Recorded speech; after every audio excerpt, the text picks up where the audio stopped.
When witches go riding and black cats are seen, the moon laughs and whispers, "'Tis near Halloween."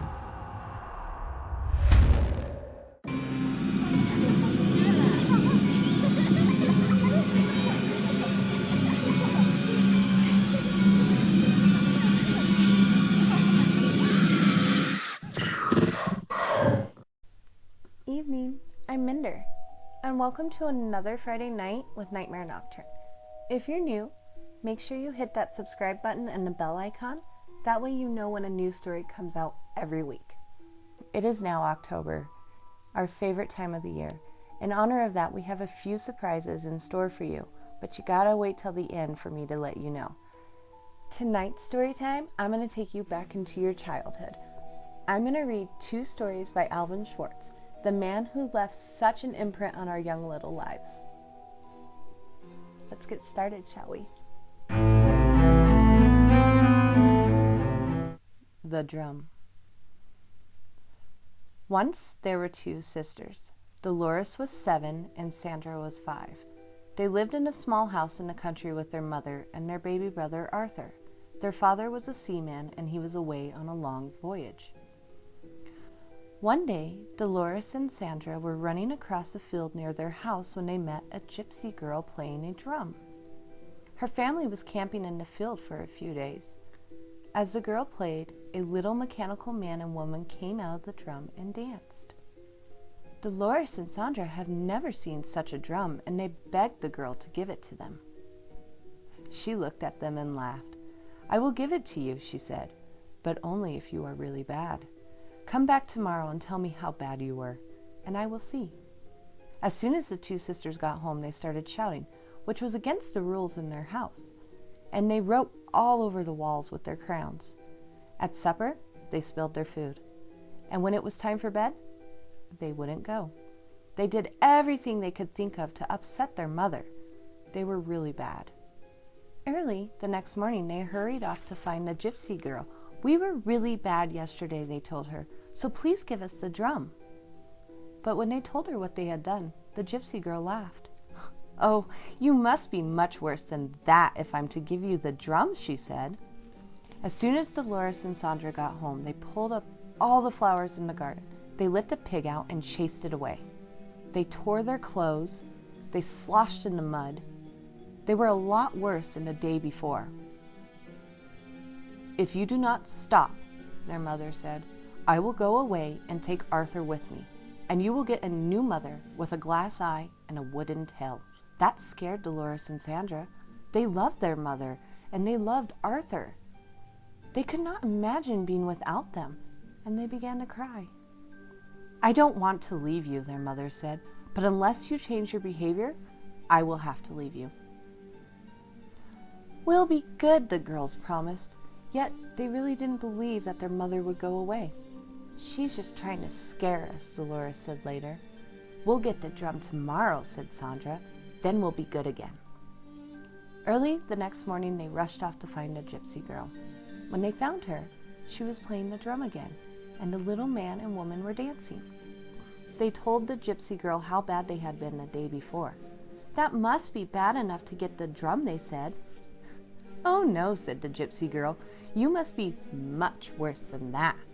"But we promised our mother to be good from now on," said the girls. "It's only for one more day," Dolores told Sandra. "Then we'll have the drum." "I hope you're right," Sandra said. As soon as they got home, they beat the dog with a stick. They broke the dishes. They tore their clothes to pieces. They spanked their baby brother Arthur.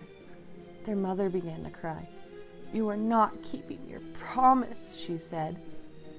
"We'll be good," said Dolores. "We promise," said Sandra. "I can't wait much longer," said their mother. "Please try." Early the next morning, before their mother was awake, Dolores and Sandra ran to see the gypsy girl. They told her all about the bad things they had done the day before. "We were horrid," said Sandra. "We were worse than we have ever been," Dolores said. "Can we have the drum now, please?" "No," said the gypsy girl. "I never meant to give it to you. It was just a game we were playing. I thought you knew that." Dolores and Sandra began to cry. They rushed home as quickly as they could, but their mother and Arthur were gone. "They are out shopping," said Dolores. "They'll be back soon." But they were still not back when time for lunch came. Dolores and Sandra felt lonely and scared. They wandered through the fields the rest of the day. "Maybe they will be home when we get back," said Dolores. When they got home, they saw through the window that the lamps were lit and there was a fire in the fireplace. But they did not see their mother or Arthur. Instead, there was their new mother, her glass eyes glistening, her wooden tail thumping on the floor.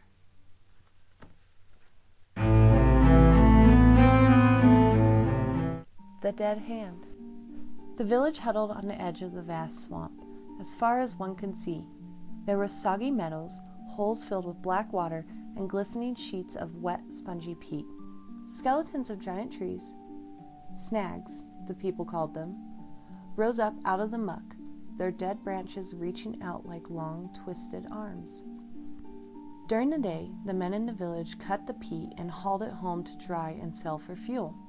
But when the sun went down, and the wind, sighing and moaning, came in from the sea, the men were quick to leave. Strange creatures took over the swamp at night, and some even came into the village. That's what everyone said. People were so afraid, they would not go out alone after dark. Young Tom Pattison was the only person in the village who did not believe in these creatures. On his way home from work, he'd whisper to his friends, "There's one!" And they would jump and run, and Tom would laugh and laugh. Finally, some of his friends turned on him. "If you know so much," they said, "go back into the swamp some night and see what comes of it." "I'll do it," said Tom. "I work out there every day. Not once have I ever seen anything to frighten me. Why should it be different at night? Tomorrow night, I'll take my lantern and walk out to the willow snag. If I get scared and run, I'll never make fun of you again." The next night, the men went to Tom Pattinson's house to see him on his way. Thick clouds covered the moon. It was the blackest of nights. When they arrived, Tom's mother was pleading with him not to go. "I'll be all right," he said. "There's nothing to be afraid of. Don't be foolish like the rest." He took his lantern and, singing to himself, headed down the spongy path towards the willow snag. Some of the young men wondered if Tom wasn't right. Maybe they were afraid of things that did not exist. A few decided to follow him and see for themselves, but they stayed far behind in case he ran into trouble. They were sure they saw dark shapes moving about, but Tom's lantern kept bobbing up and down, and Tom's songs kept floating back to them, and nothing happened. Finally, they caught sight of the willow snag. There was Tom standing in a circle of light, looking this way and that. All of a sudden, the wind blew out his lantern, and Tom stopped singing. The clouds shifted and the moon came out. There was Tom again. Only now, he had his back pushed up against the willow snag, and he had his arms out in front of him, as if he were fighting something off. From where the men stood, it looked like dark shapes were swirling in around him. Then the clouds covered the moon again, and once more, it was black as pitch. When the moon came out again, Tom was hanging on the willow snag with one arm. His other arm was stretched out in front of him, as if something was pulling it. It looked to the men as if a rotting, moldy hand with no arm, a dead hand, had grabbed Tom's hand. With one final wrench, whatever had a hold of Tom jerked him into the muck. That's what the men said. When the clouds blotted out the moon once more, the men turned and ran through the blackness towards the village. Again and again, they lost the path and fell into the muck and water holes. In the end, they crawled back on their hands and knees, but Tom was not with them. In the morning, the people searched everywhere for Tom. Finally, they gave him up for lost. A few weeks later, towards evening, the villagers heard a cry. It was Tom's mother. She was rushing down the path from the swamp. shouting and waving. When she was sure the villagers had spotted her, she turned and ran back. Off they went after her. They found young Tom Pattison by the willow snag, groaning and gibbering as if he had lost his mind. He kept pointing with one hand at something only he could see. Where his other hand should have been, there was nothing but a ragged stump oozing blood. The hand that had been ripped clean off. Everybody said it was the dead hand that had done it. But nobody really knows. Nobody will ever know, except Tom. And he never spoke another word again.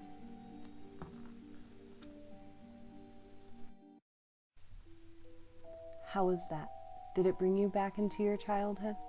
The drum, notorious for teaching us children not to treat our mothers horrible. And the dead hand, basically saying don't be foolish and stay home after dark. And now, guys and ghouls, I get to share with you our exciting October tricks and treats that we're going to give you. Starting October 19th, Jay and I are going to read submitted stories from people about their real-life paranormal encounters, including a few of our own. It's going to be called 13 Days of Halloween. Also, we have 2 very special guests that are going to also be reading you. So make sure you hit that subscribe button. Sleep tight, little monsters.